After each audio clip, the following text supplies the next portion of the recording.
अमीर जमात इस्लामी कराची हाफिज नईम उर रहमान का कहना है कि पीपल्स पार्टी की मर्जी की कानून साजी को कबूल नहीं किया जाएगा और मेयर तो जमात इस्लामी का ही आएगा।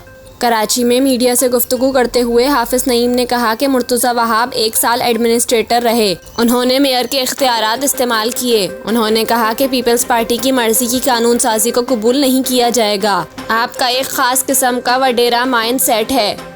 आप कहते हैं कि अगर पीपल्स पार्टी का मेयर नहीं आया तो वसाइल नहीं मिलेंगे। अब आप फंड्स नहीं रोक सकोगे, आप कुछ नहीं कर सकते, मेयर तो जमात इस्लामी का ही आएगा। हाफिज नईम का कहना था कि पीपी अपने मकासद पूरे करने के लिए मुनफी हथकंडे इस्तेमाल कर रही है। सिंध असम्बली में अपनी अक्सरियत की बुनियाद पर मुतनाज़ कानून साजी की गई।